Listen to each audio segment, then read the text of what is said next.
আজকে আমরা আলোচনা করব ক্লাস 12 এর তৃতীয় সেমিস্টারের দিগ্বিজয় কবিতার কিছু গুরুত্বপূর্ণ এমসিকিউ। আশা করছি এই এমসিকিউগুলো থেকে তোমাদের পরীক্ষায় প্রশ্ন আসবে, এর বাইরে থেকে একটা প্রশ্ন আসবে না। তো তোমরা অবশ্যই এমসিকিউগুলো মন দিয়ে দেখবে এবং শেষ পর্যন্ত দেখবে।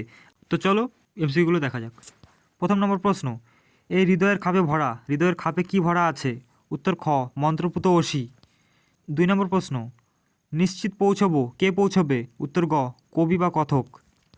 3 নম্বর প্রশ্ন, শাণিত ইস্পাত খণ্ড, শাণিত শব্দের অর্থ? উত্তর ক, অতি ধারালো বা তীক্ষ্ণ। 4 নম্বর প্রশ্ন, নিশ্চিত পৌঁছাবো, কোথায় পৌঁছাবার কথা বলা হয়েছে? উত্তর ঘ, খরজুরের দ্বীপে। 5 নম্বর প্রশ্ন, কবিতা অনুসারে শাণিত ইস্পাত খণ্ড বলতে কিসের প্রতি ইঙ্গিত করা হয়েছে? উত্তর খ, মন্ত্রপুত অসি। 6 নম্বর প্রশ্ন, কবিতা অনুসারে অসি কোথায় ভরা আছে? উত্তর গ, হৃদয়ের খাপে। 7 নম্বর প্রশ্ন, শাণিত ইস্পাত খণ্ড ছাড়াও মন্ত্রপুত অসি আর কোন বৈশিষ্ট্যসূচক শব্দ কবিতায় উল্লেখিত আছে? উত্তর ঘ, অভঙ্গুর। 8 নম্বর প্রশ্ন, দিগ্বিজয়ের রূপকথা কবিতা অনুসারে মানুষের দিগ্বিজয়ী হতে প্রয়োজন? উত্তর ঘ, বিশ্বাস ও ভালোবাসা। 9 নম্বর প্রশ্ন, এই হৃদয়ের খাপে ভরা, হৃদয়ের খাপে বলতে বোঝানো হয়েছে? উত্তর ক, আত্মপ্রত্যয়ী বীরত্বে পূর্ণ হৃদয়ের গভীরতা। 10 নম্বর প্রশ্ন, পুতঃ শব্দের অর্থ হলো? উত্তর ক, পবিত্র। 11 নম্বর প্রশ্ন, কবিতায় উক্ত মন্ত্রপুত অসির নাম রাখা হয়েছে? উত্তর ক, ভালোবাসা। কবি বা কথক কিভাবে খরজুর দ্বীপে পৌঁছাবেন? উত্তর ঘ, বিশ্বাস আর ভালোবাসার জোরে। 13 নম্বর প্রশ্ন, কবি নবনীতা দেবসেনের নবনীতা নামকরণ কে করেন? উত্তর ক, বিশ্বকবি রবীন্দ্রনাথ। 14 নম্বর প্রশ্ন, দিগ্বিজয়ের রূপকথা কোন কাব্যের অন্তর্গত? উত্তর ঘ, রক্তে আমি রাজপুত্র। 15 নম্বর প্রশ্ন, নবনীতা দেবসেনের প্রথম উপন্যাসটি হল? উত্তর ঘ, আমি অনুপম। 16 নম্বর প্রশ্ন, দিগ্বিজয়ের রূপকথা কবিতাটি কবে রচিত হয়? উত্তর গ, 1976 সালে। 17 নম্বর প্রশ্ন, নবনীতা দেবসেনের প্রথম কবিতা সংকলন গ্রন্থের নাম? উত্তর ক, প্রথম প্রত্যয়। 18 নম্বর প্রশ্ন, দিগ্বিজয়ের রূপকথা কার লেখা? উত্তর গ, নবনীতা দেবসেনের। 19 নম্বর প্রশ্ন, নবনীতা দেবসেনের দিগ্বিজয়ের রূপকথা কবিতাটির পরিবর্তে কোন গ্রন্থের অন্তর্ভুক্ত হয়? উত্তর খ, নবনীতা দেবসেনের শ্রেষ্ঠ কবিতা। 20 নম্বর প্রশ্ন, প্রথম প্রত্যয় সংকলন গ্রন্থটি কবে প্রকাশিত হয়? উত্তর খ, 1959 খ্রিস্টাব্দে। 21 নম্বর প্রশ্ন, পুষ্পক কি? উত্তর গ, রথ। 22 নম্বর প্রশ্ন, জলশূন্য বিস্তীর্ণ প্রত্যয়ের যে প্রতিশব্দ বা সমার্থক শব্দ কবিতায় ব্যবহৃত হয়েছে তা হল? উত্তর ক, তেপান্তর। 23 নম্বর প্রশ্ন, পুষ্পক কোথায় পাড়ি দেয়? উত্তর ঘ, আকাশে। 24 নম্বর প্রশ্ন, কবিতা অনুসারে পক্ষীরাজ এর রূপ ধারণ করে? উত্তর খ, জাদু অশ্ব। 25 নম্বর প্রশ্ন, পক্ষীরাজ আসলে কি? উত্তর গ, কাল্পনিক অশ্ব। 26 নম্বর প্রশ্ন, কবিতায় উক্ত জাদু অশ্ব এর নাম রাখা হয়েছে? উত্তর ক, বিশ্বাস। 27 নম্বর প্রশ্ন, সমুদ্র, সাগর ইত্যাদি শব্দের প্রতিশব্দে কোন শব্দটি কবিতায় প্রযুক্ত হয়েছে? উত্তর গ, সিন্ধু।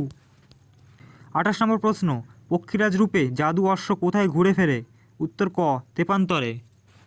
29 নম্বর প্রশ্ন, সপ্তডিঙা সাজে সিন্ধু জলে, ডিঙা শব্দটি চলিত রূপটি হল? উত্তর ঘ, ডিঙা বা ডিঙি। 30 নম্বর প্রশ্ন, কবিতায় জাদু অশ্ব একটি রূপক মাত্র, এক্ষেত্রে কবিতা অনুসারে জাদু অশ্ব কার রূপক? উত্তর ঘ, বিশ্বাস। 31 নম্বর প্রশ্ন, কত সালে পদ্মশ্রী পুরস্কারে ভূষিত হন? উত্তর খ, 2000 সালে। মানে লেখিকা আর কি, আমাদের যে লেখিকা তিনি পদ্মশ্রী পুরস্কারে কত সালে ভূষিত হন? 32 নম্বর প্রশ্ন, রক্তে আমি রাজপুত্র, রাজপুত্রের জননীকে বিশ্বস্ত কোন বিশেষণে বিশেষিত করা হয়েছে? উত্তর ক, দুঃখিনী।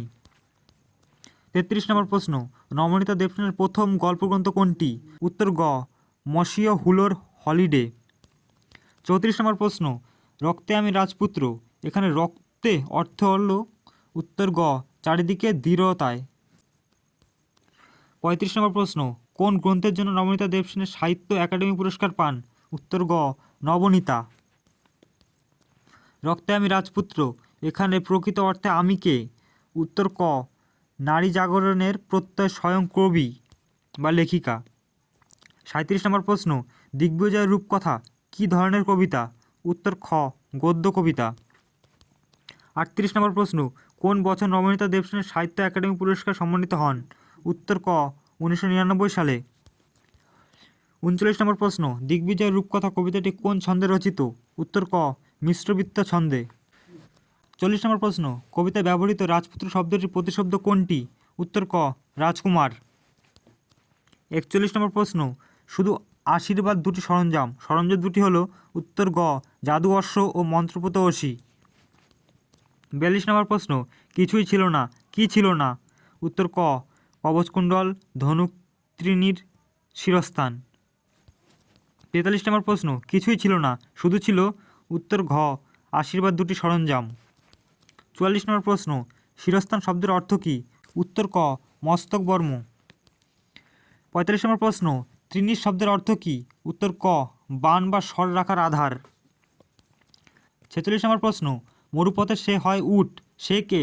উত্তর গ জাদু অশ্ব।